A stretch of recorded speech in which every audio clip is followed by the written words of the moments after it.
Good morning. Welcome to Viewpoint, your program of personalities, politicians, and perspectives. That's what you are. We have an excellent young man who will be our guest this morning, who will shortly be introduced sometime between here and 9 o'clock. We'll bring him on. He will bring us some perspectives. Share a perspective before. And personality. Well, he's a personality. That's a given. Jim, do you want me to use this? Yeah. Okay. Would you like to help that microphone? Yes. Well, we're just bringing her in. She's First got day. a little more experience. This is first day on the job. Kudos, and then we're going to get a perspective or two. Mrs. Busby, you indicated that you'd like to have a kudo today. Yeah, this is a good one. Let me confer with Mr. Ash first. Okay. Right. Get back to me. Joe, you know Troy Hanger. Absolutely. Okay, well, of course, he's only been my neighbor for 42 years or something. Last night, I had my great-grandson, who's 2 now, and so he's big enough to stand on a chair and work the light switch on the porch. So there he was, off, on, off, on, off, on. And here came Troy. He said he thought I must have fallen or some bad thing had happened, and the only thing I could get was the light switch, and I was sending him an SOS to come and help. It was very smart of him to come over and check. Isn't that kudos to Troy for being smart enough. Think about that. That was so sweet of Troy. You know, he's a good neighbor, isn't he, Bill? Yes, he is. Yes, he is a very good neighbor. But it was so funny. Here he came to my SOS. Well, good for him. But does Liam know Morse code? Liam doesn't know the dots and dashes. Yeah, if it's just going on Troy and off. doesn't either, huh? Yeah, if it's just going on and off, something must be wrong. Yeah. Well, yeah. Nice of him to come over there. Well, sure it was. Absolutely. Oh, it was dear of him. He's just a nice guy. You know, I mean, the man is just nice. He bring you a craft beer or no? What did he say? Did he bring you a craft beer? No, I gave him one. Fair enough, but it wasn't craft. Okay. Well, I'll keep the kudos in the community, Mr. Ryan and Mr. Ash, if I may, and folks out there in Hunterland who are listening to us, both of you. We have a Reverend Mother in our neighborhood. Mrs. Busby was a lay minister or the worship leader for the congregation last Sunday. I was thrown out of the Episcopalian church, and I was sent down the street to the Presbyterian church because I wanted to hear the Lincoln College choir. And much to my surprise, Mrs. Busby did an excellent job in leading the congregation. So, congregation, we send you to the Mother House soon, and maybe we can get you fitted for a habit. I got enough habits. Or get you to stop a habit. And concomitantly, the college choir, they were outstanding. Gordon Lewis does a great job with them. I just wanted to go hear him there in your church, and I enjoyed it very much. Young gentleman who sang the ballad from the Civil War kind of bring tears to your eyes. He was so good at that. Okay, all right. Let's get on some serious business. It was funny. It'd be nice to say that the political season is behind us. Unfortunately, it's going to be a long summer. 35 states to go. Yeah, let's talk politics. It's going to be a long. Oh, you want to? Yeah. Absolutely. I know you guys love them. Well, the only thing I could say to that regard to that, how many million people we have in this country? Anyway, out of all the millions we have in this country, we have on one side a lady who is being investigated by the FBI for peccadillos, whatever they may be, and an avowed socialist. And on our side, we got a bunch of guys that run up there, standing there, liar, pants on fire, and talking about body parts and so forth. Wouldn't you think? Very entertaining. Wouldn't you think we deserve a lot better? You know, the only 2 guys up there that bring any sense of it to the thing have not a prayer of a chance at all of being there. How can Hillary's loyal opposition run on the Democratic ticket when he's not only a socialist, but he's an independent? Have you got your hand on the second button? No, how do you be in a Republican/Democrat primary when you're an independent? They don't even have a ballot. Well, this time in Logan County we have a ballot, the veterans petition. You can come in if you folks, you want to call vote on that, yourself too. an independent, come in and get just that ballot so that you can speak up on this veterans referendum, which we had talked about last week. Excellent idea. Well, But there isn't any primary race for independents. these Joe's being very quiet over here because he's in. I'm just listening. Do you understand all this stuff? I will say some of it. It's politics. You're not supposed to understand all of it. Oh, that's it. I'll bet you're right. Well, that may be the most judicious statement made this morning. Yeah. Well, I think these They guys make it confusing on purpose. I think Yeah. these guys Like insurance. There we go. So you got to have an expert at hand. Oh, there's next. Some of these politicians kind of remind me of these students' statements that teachers sent parents about their students. And one teacher said, "Since my last report, your child has reached rock bottom and has started to dig." Well, why does that remind That's me? pretty funny. Why does that remind me of Liar, Pants on Fire? They got about the same mentality. Everything says, this is absolutely perfect for some of these politicians. Your child has delusions of adequacy. It's like the 6th grade playground all over again with those guys. The student has a full six-pack, but lacks a plastic thing to hold it together. Well, all of these describe our politicians right down to the T here, with the notable exception of some local friends that we have on our local office. Some local friends, yes. Well, that's right. They don't follow. We're leaving the locals out. Well, and rightfully so. We do have some good folks here in this county. So it doesn't make any difference which side of the office they're on. And this one, your child has been working with glue too much. Okay. All right. Enough frivolity and seriousness there. Why don't you introduce He's got some good, Joe Ryan? And used some big words. We'll try Mr. to Gossett. come up with some reason why we should be here this morning. Oh, all right. It's kind of wondering the same thing. Well, I hope you're well prepared, Joe Ryan, because because It works better that way, Joe. we collectively have one question, and then the rest, then what? you've got 35 minutes to answer it, so to speak slowly and distinctly. I'll speak very slowly because we don't have a lot to talk about. No, I don't have any idea. Yes, what would you guys like to know? Well, I'll tell you what the deal is. We had a call a while back from a lady whose child or young person was attaining the ripe old age of 26, and that's the cutoff for your children being on your insurance. And she wondered if there was any special program, and it seems to me we have a redundancy of programs. Surely there must be something special for 26-year-olds. Gee whiz. We've got for children, we've got for indigent, we've got for this, we've got for that, and for all of you 3 people who were left out in the cold, we have Obamacare. So what do they do about 26-year-old kids? Well, that is can't true. Be on yours. When they're 26, they're going to have to move off and have something on their own. Right. They will be able to get it. We talk about this all the time.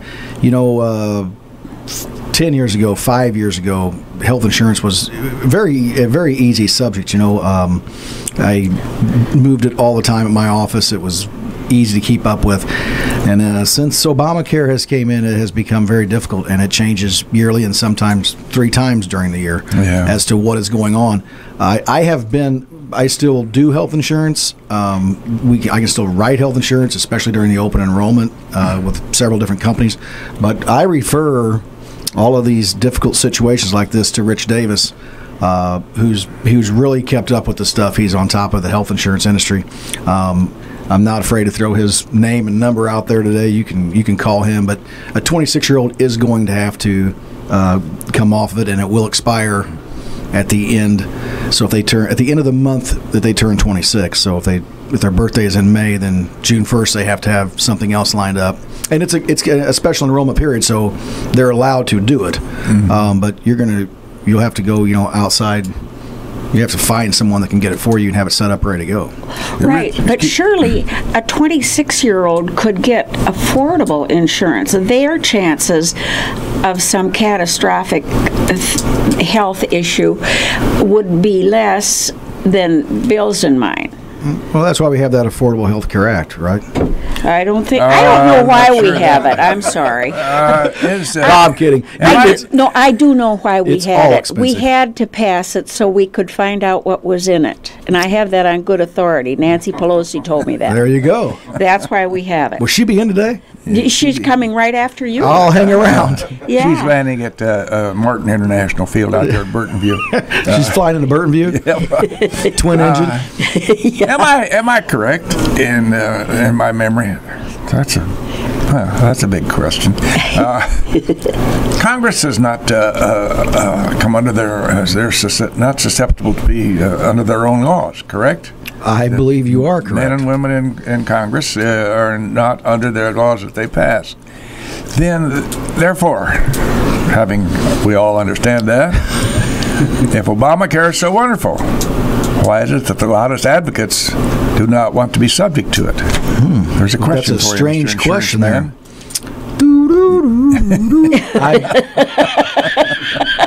I don't know. Why wouldn't they want that? That was so wonderful. Well, they don't go Is into the retirement system that the rest of us have to worry about either. I think they're actually doing very well at the jobs they have, and they want to keep them. Ergo, one of the reasons people want to throw the rascals out. That's why we have what we have in our system today. Send them home.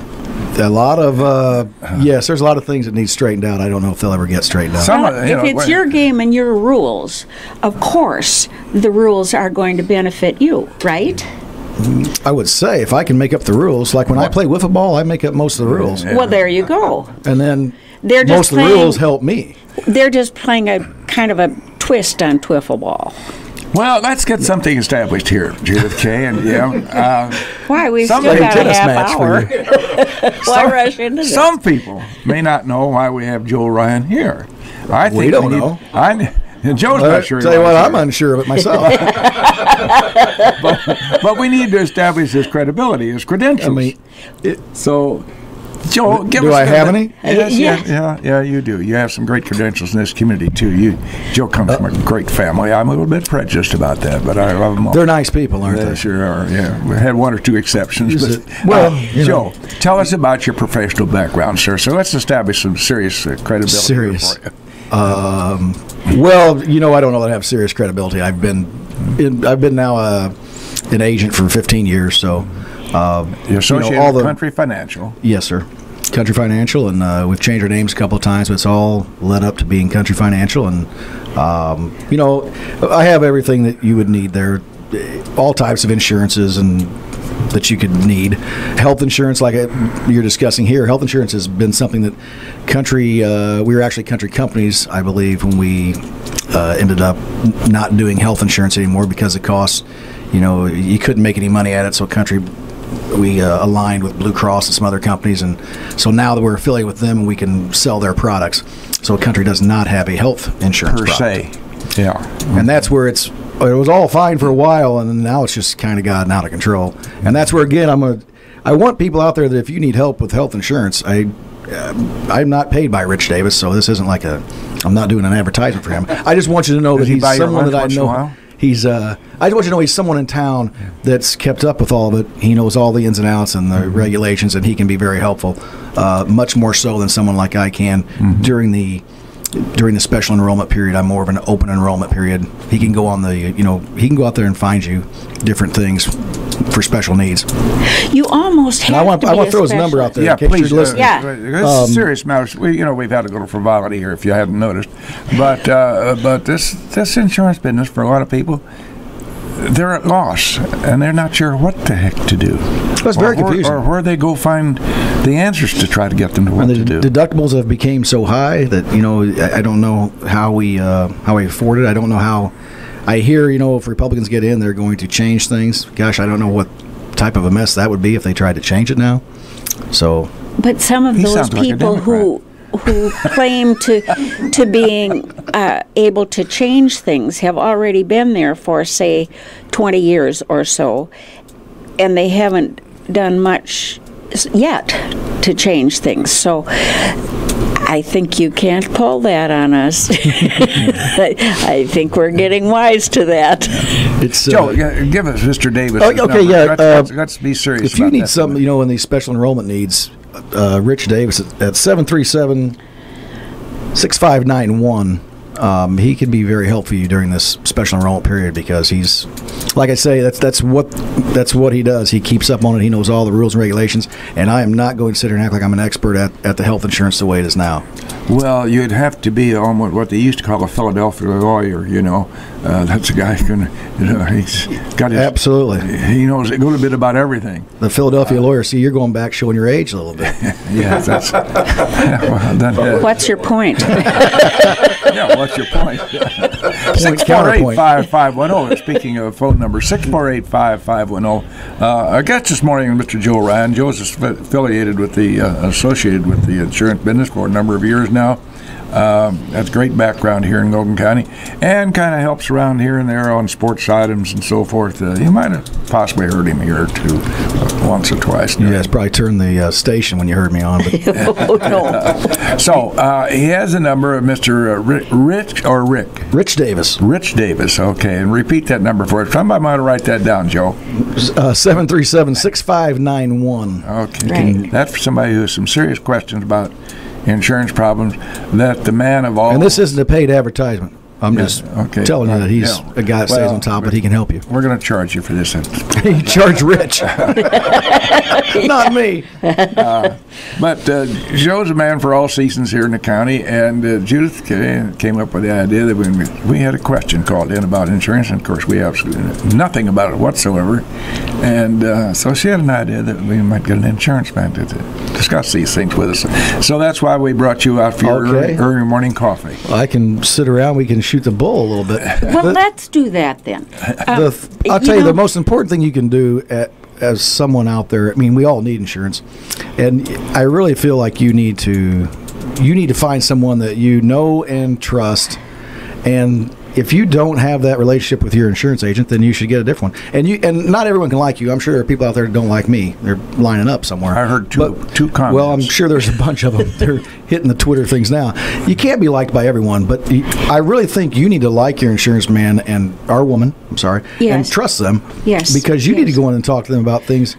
We need to be quiet and listen to what your needs are. You need to tell us what bugs you, why you can't sleep at night, what you're thinking about, because that's the needs that we need to take care of.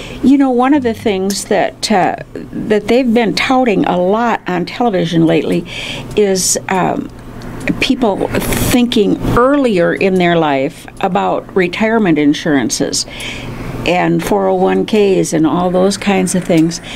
And they said that the millennial people are becoming better prepared for their retirement than people who really should be thinking about it. That's probably true. I always say you can borrow money to go to college, you can borrow money for a lot of things, but you can't borrow money to retire on. True. You need to... I think the biggest thing for all of us in retirement is we're worried about running out of money. It scares everyone. It does. And that's why I don't sleep at night. Well, that's what you have to prepare for is and that's where now, and a lot of different companies offer this, so I'm being very generic with this isn't a country financial commercial, that's just where I work. But there's a thing out there called a single premium immediate annuity. A SPIA, they say in the industry, but that's something that you can dump some money into, and it will give you a guaranteed income for life. Can you do us a short synopsis on that? Give us how that works, Joe. Well, let's just say it's all based on your age, and they give you what's called mortality credits, and so we're going to just make up a scenario here. So if you dump in, let's say you have money in CDs that's really not generating you a great amount of an interest rate right now. You could we're going to make a number up, you throw $100,000 into a SPIA, and let's say it's going to make numbers easy, it's going to generate you $1,000 a month for the rest of your life. So you've given the insurance company your $100,000, they're going to guarantee you that you get all of your money back. So if you happen to pass away in 1 year, then you're going to leave whatever's left to your heirs. But if you live 30 more years, they're going to give you $1,000 a month for 30 years. So it's a great way to offset. And in retirement, it's a great way to offset. You know, we're all worried about running out of money. Well, you dump that in there, they're going to give you a guaranteed paycheck of $1,000 a month for the rest of your life. You can't lose. And the key to it is that everyone will say, well, what's an interest rate, or all that. There isn't one. You don't worry about that. The longer you live, the more you will get, and you will never just lose your money, because they're going to leave it to your family. If you haven't used it all up, they're going to leave whatever's left to your family. An inheritance for them. But you don't have to worry about ever running out of money. Yeah. And it's not for all of your money. It's just if a section of it to give yourself, because why does everybody like Social Security? A cushion. Because it's guaranteed. It's for the most part, it's guaranteed. They drop it in every month. You have it. Why do they like pensions? Because it's a form of setting up your own pension. Yeah, right. I compare what's happening to me now, that is the passage of the years, to my dad's little problem he had once with the dentist. He'd gone to the dentist, and the dentist said, "I'm sorry, you're going to have to get plates." And my dad said, "But you promised me I'd have these teeth as long as I lived." And the dentist said, I know, but you live too long. And that I worry about, what if I live too long? I think I've taken care of myself, but Bill's right. You do think, oh, what if I do live too long? And that dentist comes back to life and says, ha ha, you did. Absolutely. It's our biggest fear. We're going to outlive our money. Yeah. I have that fear right now, too, everyone. As you age, you don't have it when you're 25. You don't care. No. But as you age, and now that I'm 35, you start to wonder about that stuff. Yeah. See, I can say funny stuff too, Bill. But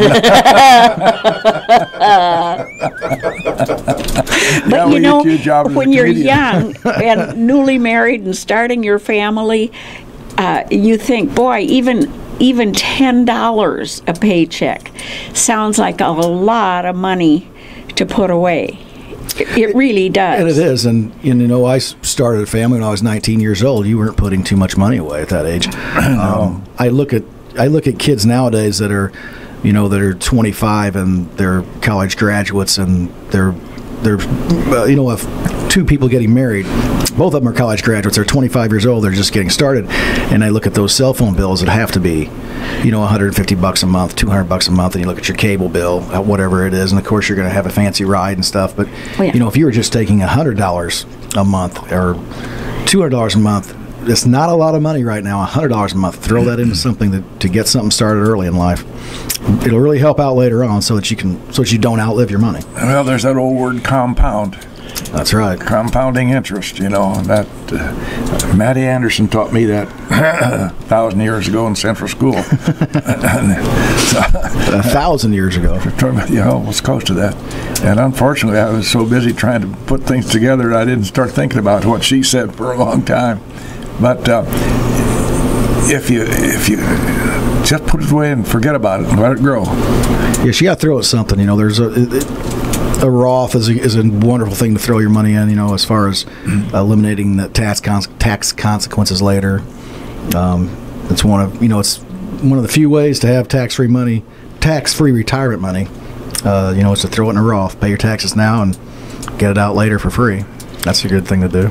Well, socking it into a savings account isn't going to help you very much anymore. Piggyback can do that, No, you're not generating, you're not generating the interest that you used to in the savings account. I mean, I guess what it is safe, for the most part.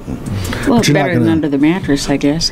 Yes, especially in case of a fire. Yes. Somewhere else, but, your home insurance isn't going to cover all that cash. There you go, see? The more insurance stuff, you guys didn't even know you were talking about that. We have a form of insurance up here at this station. It's called sponsors. and that's how we get to put on this lovely show where people are listening to. And when Mr. Ash is ready, he's going to flip all the necessary dials and switches. We'll go to our sponsors. Then we come back with our visit with Joe Ryan.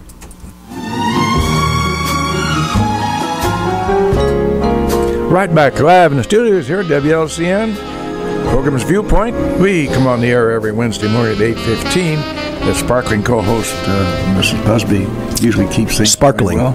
Yeah, he's very kind. This morning, Mr. Joe Ryan. Joe is representing the insurance industry, big industry that it is. Joe, you've been in this now a number of years. What major changes would you say you've seen in the last 10 years? Oh, the rates, right? Well, right. Good answer. Straight. There's that. Direct answer. The rates are going up. It would have to be, there's all kinds of different changes, but everyone always, I guess, to speak generically about rates, the big complaint that, we hear all the time is, hey, why did my rates go up and I haven't had any claims? Which is a fair question. I would feel the same way. I think it's a reasonable question. Yes, I would feel the same way. But, with the change in the industry, the weather-related claims in the United States have been they're off the charts. Yes. And I don't know if it's because we have CNN and we have all these places that show them to us all the time, or if it's because we've just became more aware of it. But, those all affect your rates.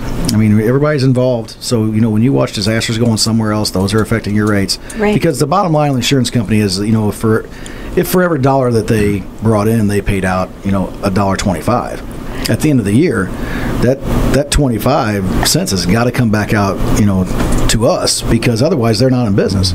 So, in a sense, they really just want to charge, if to get technical, I guess. If an insurance company really, for the most part, wants to take in as much money in your premiums as they pay out, and then over the year, and then make money off of your money. Cushion. Yeah. So, the markets have been down. They can't make a bunch of money off of your money.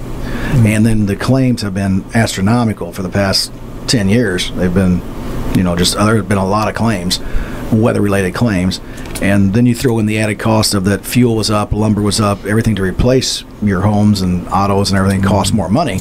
That the insurance companies, they're getting hit with this all the time. So as those costs rise, they're going to push it back on us because they got to stay afloat. So that's why it all affects you, even if it hasn't been a claim in your backyard. In my backyard. Yeah, you take a geezer like me seriously, who's 92 or whatever they is close to that, and they've driven for years, never had an accident, never had a claim. Now, we think rightfully so. You notice that I put that in quotes, rightfully so, that our rates ought to be proportionately less because we've never given them a problem. The other side of that knife is that there's a lot of old codgers like us that ought not to be driving, period. And so they drive the rates up for the rest of us. Well, it's very true. Unfortunately, when you first turn 16, they give you the highest rates, and then you go through your period of life where they kind of mellow out for you, and you're okay. And then, unfortunately, as you age, they start treating you like a 16-year-old again. That's unfair. I think we ought to protest. Goes around, comes You don't feel like a 16-year-old, do you? No. There I'm not going there. I'd like to talk a moment, too, about fire insurance. We had a house fire, which is something I wouldn't wish that on somebody I didn't like. It's an awful thing to have happen.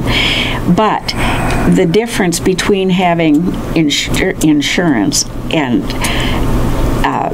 the insurance that we were lucky enough to have that was called replacement is astronomical. You talk about, I'll buy this one because it's a little less in the premiums. Well, but if push comes to shove, you'd be awfully glad you spent just a little bit more for replacement. We had a friend who didn't have replacement. It was just an awful scenario. Well, if you don't have replacement costs on your home and your personal possessions, then yes, it can be a nightmare for you. Here's the thing. When you're cutting corners with insurance, there are some things you can cut and there are some things you can't. Now, replacement cost on your home is a big deal. That's not a corner that you need to cut, because when it does happen, not only do you have the trauma of your home has burned down and you have lost possessions you can't replace, and you're going to a hotel and you're living and you're trying to get your life back together, and then you've got an agent that is or you got an insurance company that's saying to you, for every $100 you spend, we'll give you $60 back, and all of a sudden you're in the hole on it. 15 years ago, it was normal to come in and you would have a $500 deductible on your homeowner's insurance. That was the norm. Now that's been moved into $1,000. And if you're trying to control costs, then that's where you do it. You don't control it by lowering the value of your home and taking insurance punishments on not having replacement costs. Raise your deductible, even if you have to raise it to $2,000 to control your cost, because home insurance is for when something major goes wrong. You don't want to turn in these small things that cost, I'm not saying $800 or $1,200 isn't a lot of money. It sure is. But you can't turn those things in on insurance all the time, or you're going to be punished for it. Yeah, that's right. It'll help you control your costs, but keep replacement costs on your personal possessions and your home. And that's where, again, I come back to, don't be scared of us insurance agents. I mean, we're scary people, but everyone, a lot of people don't want to meet with you. They don't want to come talk to you because they think you want. That. Well, they think you want to sell them something. And don't get me wrong, we're all it's a business of sales. It's commission-based business and all that. It's very true, but I always tell people, just leave your wallet at home. Your credit card, your checkbook, you're not going to buy a thing from me, but you need to come in and do a review. You need to see what you have.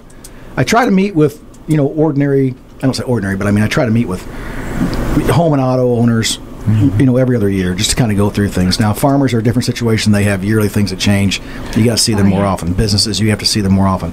But if you have your home and auto out there with someone and things like that, then every other year you need to go see your insurance man. And that's where I think it comes back to where I said earlier, you have to have someone that you like, that you trust, that you pop in the office, you grab a cup of coffee, you go sit down with them, know what your coverages are, know where you can save money. Don't sit around and not show up for 5 years and then want to come in and complain about how much it costs when you could have been doing this, 2 years ago. Yeah.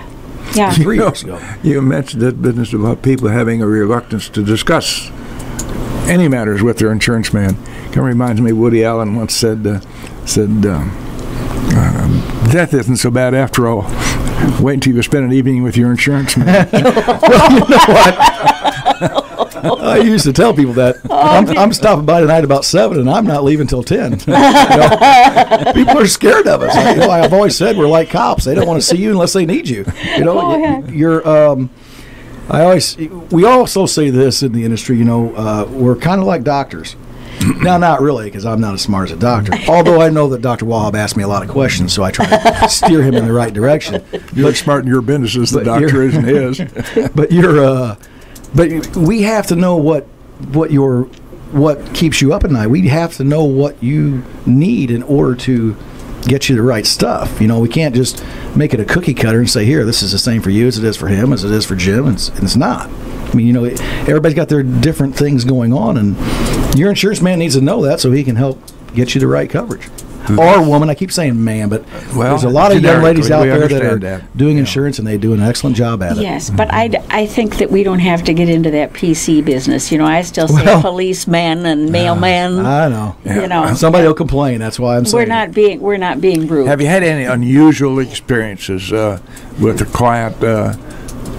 Well, I can tell you my first experience, and I won't mention his name, but if he's out there, he'll call back. We got a 5-second button. Well, we won't mention his name, but it's just entertaining because you think just the way the world is.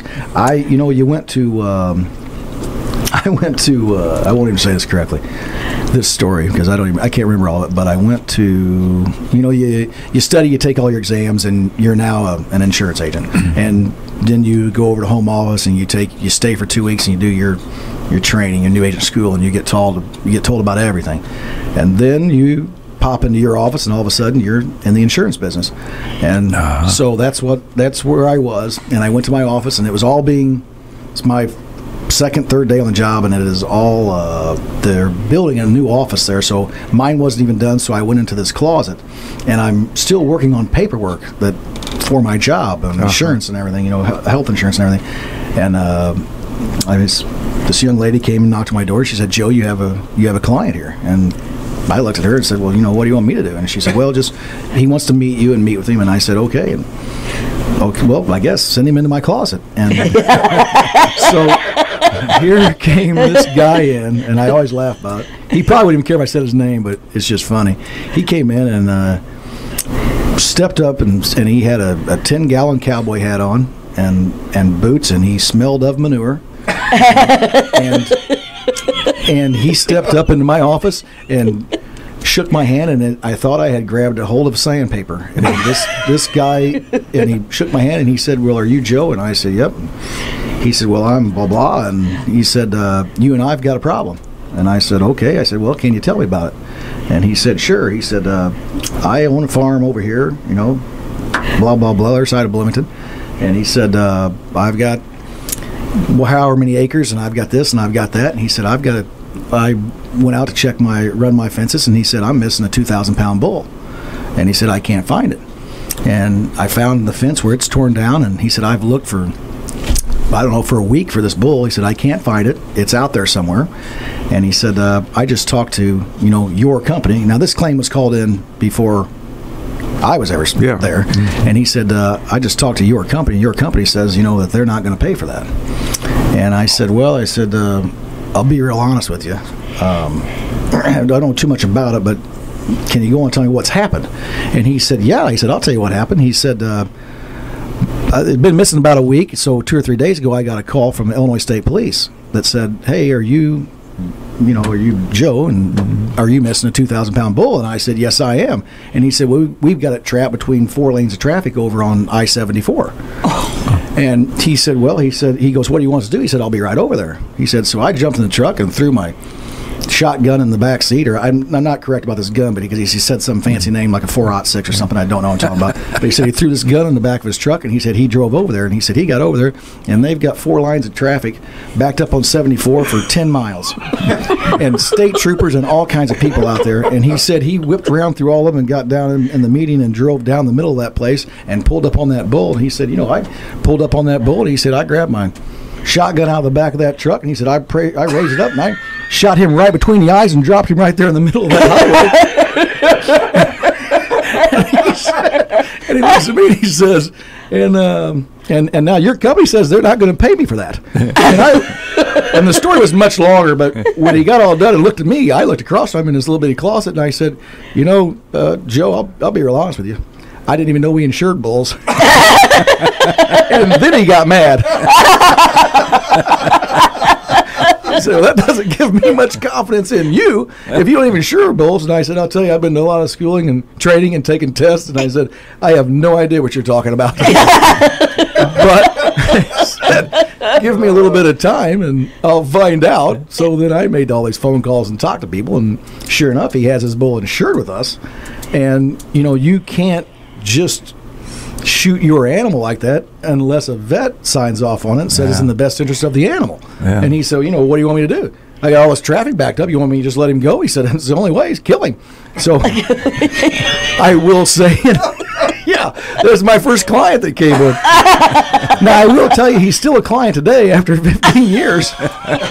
We got him fixed up, and they, took a look at the situation and said, well, yeah, I think we should pay out on that. So they did. How did you feel about your chosen field after this was your first encounter? The manure smell didn't go out of my closet for a day. Forever. Huh? Yeah, but it was just kind of, I walked out of there going, what have I gotten into? I've read some books, taken some tests. Of a much more serious note, your retired comptroller Woody Jones told me about a client, and I'll use his name because he's long gone. And besides, I'd use it. I think, well, no, it didn't embarrass him. But anyway, Herb Alexander was a great guy. Oh, Herb was wonderful. And he came up with a missing ring. His wife is somewhere, and Woody had him insured. And in due time, Woody took care of him and reimbursed him and so forth. And it was 6 or 7 years, I've forgotten now the exact time that Woody told me. It was a long time in any event. And Herb Alexander walked into his office and he said, we talked about the episode and so forth. And Woody said, I remember that. And Herb had written him a check for what he had been paid. That shows integrity. Absolutely. I don't know of any better example of the word integrity than that. Mm-hmm. No, that's pretty good. And I say that with great joy because Herb is a great guy in this community, and he's gone. And Woody Jones too.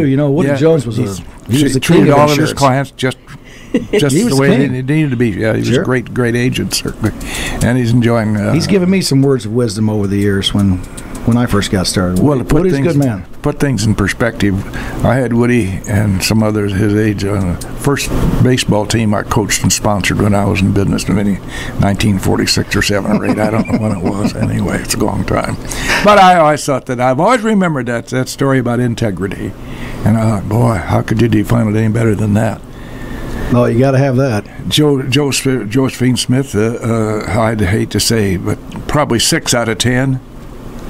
Coming off the wall there with the 60%, would That's never pretty good, though. would never go back to that insurance agency and tell them that was just Oh no, especially that after that much time had passed. right. Yeah. 'Cause it And was all their premiums they paid, and it's went up.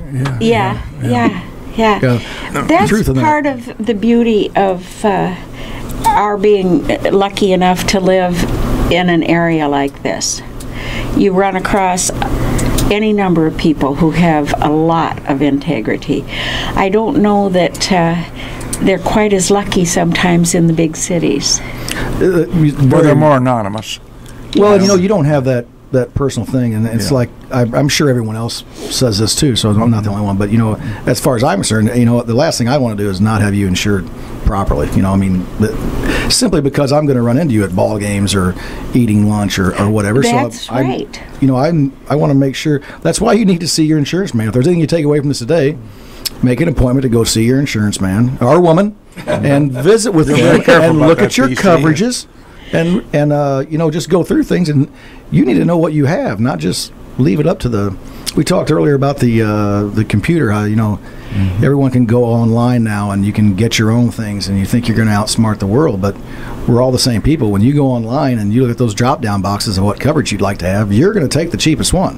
Why would you take the other coverage? And then when the claim time comes, what do you have? You've got Not problems. much, thank you very much. And you have no one to talk to because you did it all yourself online, and you just haven't. I'm not saying that anyone could be an insurance man. I'm living proof of that. But you just haven't. I talked about that with your mother often. You haven't. If you haven't, taken the courses or learned a lot about it, then you're hurting yourself by going online and just picking insurance. Well, you can go online and get answers to all your medical questions too, Sure. but I don't know. That's pretty dicey. It's not what Dr. Wahab says. He makes me Not go in there and so sit much. down. Yeah.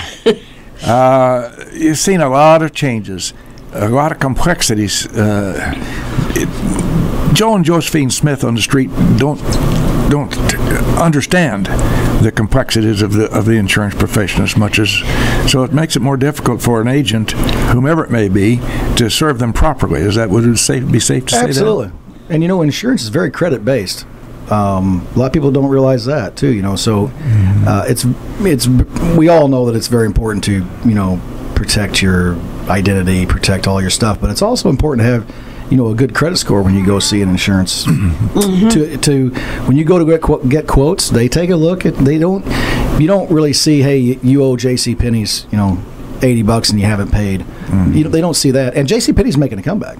But Yes. they do see a credit report on you. Do you pay your bills? Do you have outstanding bills? And that that has an influence on what your rates are. Well, That's something to think about. they got to cover it some way, and if you're not trustworthy, you go to pay for it. Joe, we appreciate your time with us this morning. Always a delight. Bless you. Joe's a fun guy to be around, period, anyway. He does come from great stock, I'll tell you. Well, there you go. See, that's the key. The insurance business has probably not been treated very well this morning, but we tried. I've got people calling now canceling. I found a quote about getting life insurance and says, getting life insurance is like a bet. You can't win. If you live, you don't get the money, and if you die, you won't get to spend the money anyway. Hold on, though. You can get it back now. That's for another show. There we go. Joe Ryan, thank you very much for being with us. Thanks for having me on. Thank you for Viewpoint.